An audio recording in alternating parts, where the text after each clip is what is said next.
The Bhagavad Gita, chapter 15, Universe as a Tree.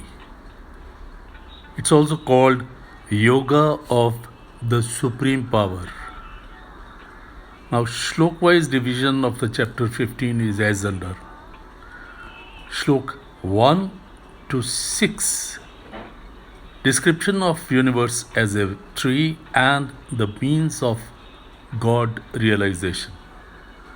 Shlok 7 to 11, the Jivatma or the individual soul is described. Shlok 12 to 15, God and His glories are explained. Shlok 16 to 20, the perishable, both the bodies of the living being and the imperishable, that is Jivatma or the soul, and the supreme persons, they are described and explained. Questions that people ask about chapter 15 of the Bhagavad Gita. 1. What is the significance of chapter 15 of the Bhagavad Gita? Lord Krishna reveals the glories of God that shine forth all around the world. We can realize His existence. Another question. What is compared as the leaves of the Bunyan tree if universe is recognized as a Bunyan tree? Answer. Entanglement in the material world, activities where the result is sought, Vedic hymns, and all of above. Another question. How does the root of this banyan tree grow? Upwards or downwards or both ways or none of the above? That is answered in the chapter. Yet another question. What is the effect of knowing the banyan tree? One comes to know about the Vedas, or one can get out of the material existence, or attachment to this tree leads to impossibility of liberation, and all of above. Finally, another question. From where does this tree get its nourishment? From the lower part of the tree, or from the three modes of material nature, or both above, or none of the above? These are all answered by contemplation of the chapter and by reading it. Shlok-wise English translation of this chapter is as follows. The Lord Almighty said, the person who can understand the metaphor of considering the universe as a holy banyan tree with the supreme soul as its roots, Brahmarup as its main branches, and with Vedas as its leaves, and also realizes that the tree is indestructible, such a person understands the meaning of Vedas. The Triguna, three attributes, act as the water for this tree, and the branches are spread in all directions, and its root are also manifested in the entire universe. The roots are in fact affected by the various emotions among human beings that arise out of the interaction of three gunas. The world in the form of holy tree is difficult even to imagine by the human mind, because the form of this tree neither has a beginning nor an end, nor is there any middle. So one must remain unattached by relinquishing the worldly desires, pride, and affection. Thereafter, one must try to search wholeheartedly for the Lord Almighty, who embraces all those who earnestly desire to reach Him. And these seekers, once merged, do not come back. One should have firm faith in Him, the Almighty, and consider oneself to have taken refuge in Him and should remember Him all the time. The person who does not hanker after false dignity, he who has acquired the divine knowledge to shed off ignorance, he who is no longer attached to any material worldly objects, he who has killed all desires, such a knowledgeable person alone achieves the Supreme Almighty. The prime abode from where no one returns to this world is self illuminated. No sun or moon or fire can ever illuminate this prime abode. The soul in the human body is, in fact, a minute part of me, the Lord, and the same soul is wooed by the mind and the five senses, which are a part of this nature. Just as air adopts the smell of the place, likewise, soul of a person at the time of leaving the body carries with it the impressions of his mind and his senses in the new birth. The soul in the human body, with the use of mind, tongue, skin, and other senses, perceives the worldly pleasures and the pains. Only the knowledgeable and the wise perceive that there is a soul in the body, embodying all the three gunas, through which one experiences pleasure and pain. The ignorant cannot have any experience.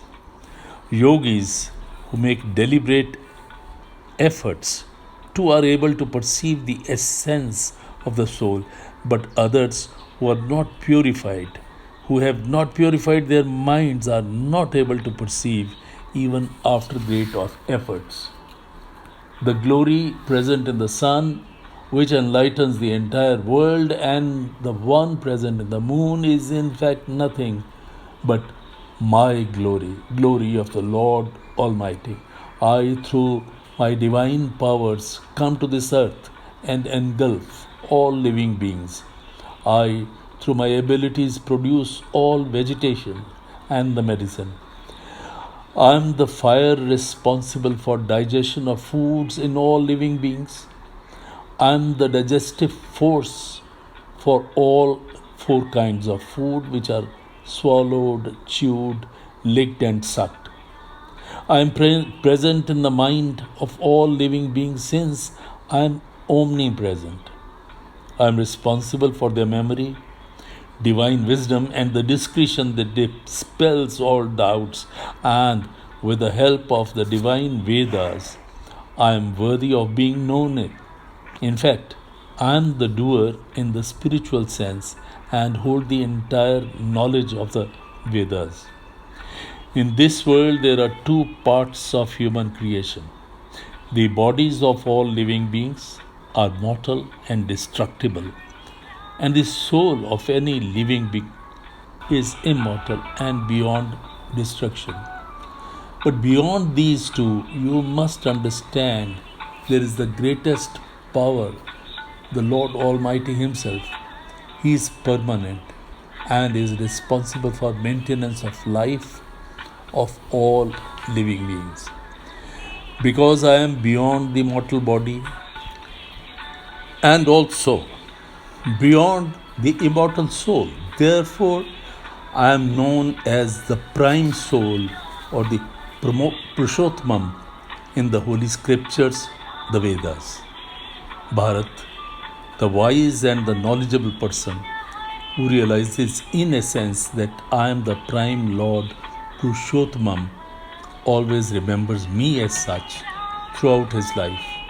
Arjun, I have given you in this manner the most confidential knowledge. After acquiring this knowledge, the wise becomes emancipated or attains salvation.